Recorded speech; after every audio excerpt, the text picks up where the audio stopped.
Dans cette vidéo, je vais te partager ma méthode pour rédiger des prompts efficaces et percutants. Si tu as déjà testé des IA génératives, tu as dû te rendre compte que la qualité du prompt impactait directement la qualité du résultat. Dans cette vidéo, je vais donc te montrer comment améliorer la qualité de ton prompt pour éviter d'être déçu ou même frustré par la réponse de l'IA. Mais avant ça, c'est quoi un prompt ? Un prompt, c'est tout simplement le message, la requête que tu vas taper dans la barre de chat pour discuter avec l'IA. Et le contenu de ce message, il est vraiment important parce qu'en fait, l'IA va se baser dessus pour générer sa réponse. En effet, l'IA va analyser les mots et le contexte que tu lui fournis dans son prompt pour générer sa réponse. Donc, plus ton prompt va être précis et plus la réponse que l'IA va générer sera précise et adaptée à ta demande.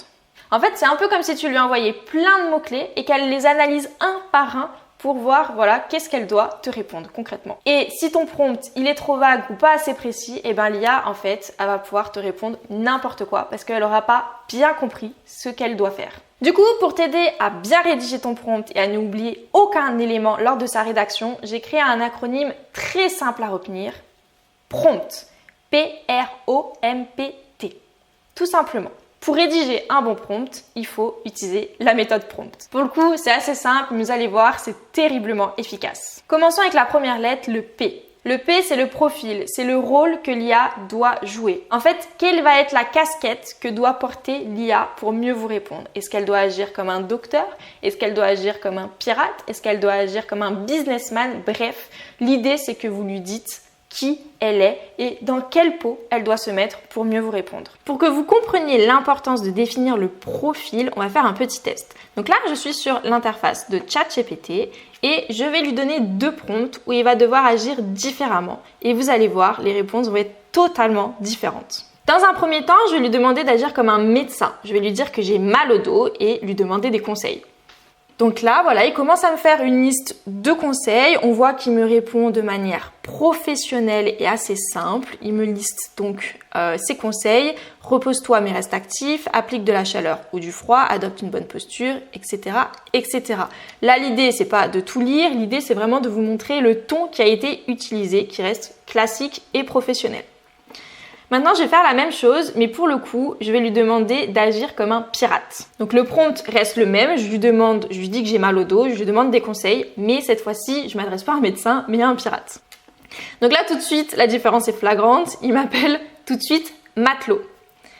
Et il va utiliser des termes assez particuliers, donc si ton dos te fait souffrir comme après une bataille avec les flots, voici ce que je te conseille pour soulager cette douleur infernale. Des étirements, chaleur ou froid. Bon, concrètement, les conseils sont les mêmes, mais la manière de répondre est totalement différente. Vous voyez, on parle de vieux loup de mer qui s'étire après des heures à la barre. On parle de la chaleur du soleil sur le pont. Bref, on va pas tout lire, mais vous voyez qu'il y a une vraie différence entre quand je lui demande d'agir comme un médecin et quand je lui demande d'agir pour un pirate. Et c'est là qu'on voit que c'est vraiment important de bien rédiger le profil que doit adopter ChatGPT quand on rédige un prompt parce que derrière, il va acquérir des compétences qui correspondent à ce profil. Donc à ne surtout pas oublier. La deuxième lettre du prompt, c'est le R, comme résultat souhaité, résultat attendu. Là, l'idée, c'est que tu précises comment est-ce que tu souhaites que ChatGPT te réponde. Est-ce que tu veux qu'il te réponde en faisant une liste? Est-ce que tu veux qu'il te réponde en créant un Word, un PowerPoint, un tableau? Bref, les possibilités sont très grandes, mais il faut que tu le précises. Comme on l'a vu dans mes prompts avec le médecin et le pirate, tout de suite, il m'a fait une liste parce que j'avais rien précisé. Mais si on lui demande de faire un tableau, vous allez voir, il va me faire un tableau ou un Word. Alors là, on va retrouver mon exemple avec le pirate et je vais tout simplement lui demander de me répondre sous forme de tableau parce que je trouve ça plus concret. Je lance la demande. Donc bon, là, il continue toujours à agir comme un pirate. On a le problème et la solution pirate. Donc là, on a une autre forme de présentation, de réponse qui est différente de la liste qu'on avait juste avant. Et cette fois-ci, on l'a sous forme de tableau qu'on peut ensuite télécharger. Donc ça peut être vraiment utile selon le besoin qu'on a de base. La troisième lettre de la méthode prompt, c'est le O comme objectif. Pourquoi est-ce que tu vas solliciter ChatGPT? Pourquoi est-ce que tu as besoin de son aide? Quel est ton objectif en faisant appel à elle? Donc par exemple, si tu crées du contenu pour tes réseaux sociaux, est-ce que l'idée c'est de gagner en visibilité, de générer des interactions avec ton audience, de générer des ventes? Bref, il y a X possibilités Et plus tu seras précise, plus tu donneras tes objectifs à ChatGPT et plus il sera en mesure de t'aider et de comprendre ton besoin. La 4e lettre de la méthode prompt, c'est le M comme mission. Là, l'idée, c'est de lui donner la tâche qu'il doit accomplir. Comment est-ce que l'IA doit t'aider? Concrètement, dans mon exemple d'avant, je lui ai demandé des conseils, de me conseiller sur mon mal de dos pour m'aider à ne plus avoir de douleur. Là, si je dois vous conseiller justement quelque chose, c'est vraiment d'utiliser des verbes d'action. Rédige, analyse, explique. Bref, il y a plein de verbes d'action à utiliser et ça va vraiment aider l'IA à cerner ce que vous attendez d'elle. La 5e lettre de la méthode prompt, c'est le P comme public. Pourquoi est-ce que je fais appel à ChatGPT? À qui est-ce que je souhaite m'adresser? Si par exemple je souhaite créer du contenu sur mes réseaux sociaux, eh bien qui est ma cible? Qui est mon audience? Est-ce que je m'adresse à des entrepreneurs? Est-ce que je m'adresse à des personnes qui sont débutants dans le domaine ou plutôt expertes? Ça va vraiment aider ChatGPT à rédiger un contenu adapté pour votre audience. Et si pour le coup vous sollicitez ChatGPT non pas pour vous adresser à quelqu'un d'autre mais pour vous, n'hésitez pas à vous présenter brièvement et à lui donner votre niveau de compétence dans le domaine. Est-ce que vous êtes débutant, expert, etc.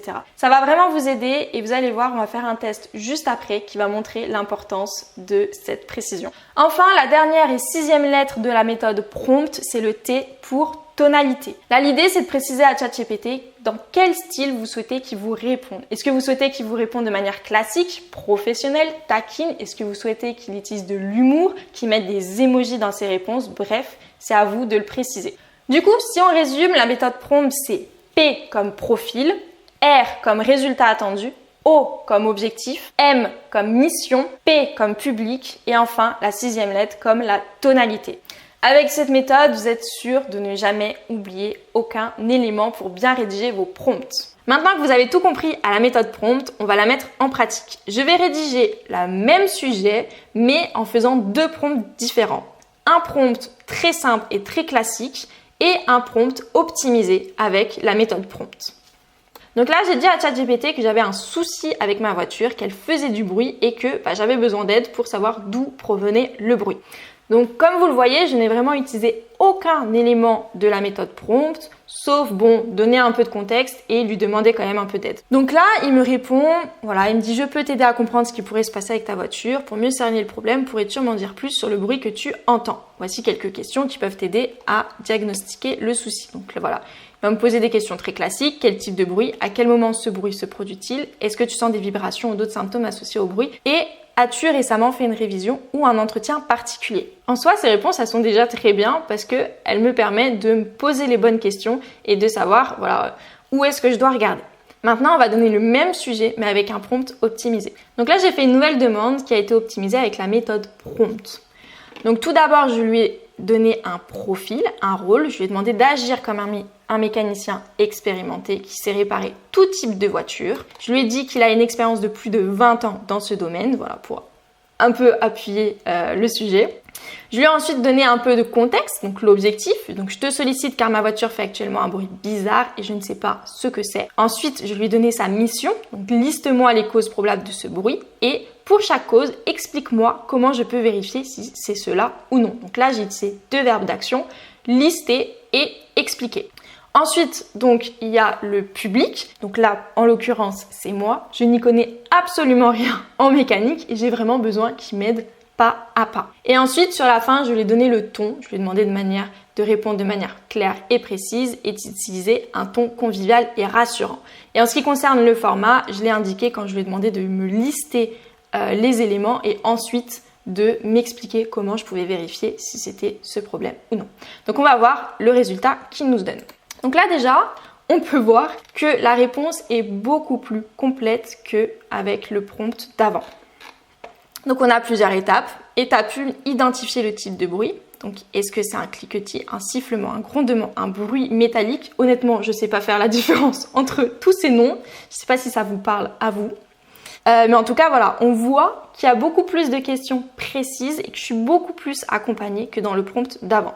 normal, je lui ai dit que j'étais débutante et que j'avais besoin d'être aidée pas à pas. Donc d'ailleurs, il me rassure, il me dit si tu ne sais pas exactement comment décrire le bruit, ce que j'ai dit, je ne sais pas du tout ce que ça veut dire, un bruit métallique, un grondement ou un sifflement. Il me dit c'est pas grave, il me rassure et on va examiner donc les causes courantes en fonction de ce que tu remarques. Donc là, il va me donner différents types de bruits et la manière dont je vais pouvoir le vérifier, ce qui n'était pas le cas dans mon premier prompt où je ne lui avais rien précisé du tout. Donc là c'est vraiment top parce que comme je lui ai demandé, j'ai vraiment une étape pas à pas pour m'accompagner, pour mieux comprendre le problème que j'ai avec ma voiture. Bon, on va pas tout lire, je pense que vous avez compris le principe. Je vous laisse l'écran si jamais vous souhaitez en lire un davantage. Mais en tout cas, on voit vraiment qu'il y a une différence quand on écrit un prompt optimisé avec la méthode prompt et un prompt sans optimisation. C'est tout pour cette vidéo, j'espère qu'elle vous a plu. Si c'est le cas, n'hésitez pas à liker la vidéo juste en dessous et à vous abonner pour d'autres vidéos de ce type. Et je serais aussi très curieuse de savoir comment vous avez pu utiliser la méthode prompt et quels ont été vos résultats. Donc n'hésitez pas à me le dire dans les commentaires. Si tu souhaites aller encore plus loin dans l'optimisation et la personnalisation de ChatGPT, je t'invite à aller regarder mes vidéos à ce sujet sur la Custom Instruction et la création d'un GPT qui s'affiche à l'écran. Je vous souhaite une belle journée ou une belle soirée et je vous dis à bientôt dans une prochaine vidéo. Salut!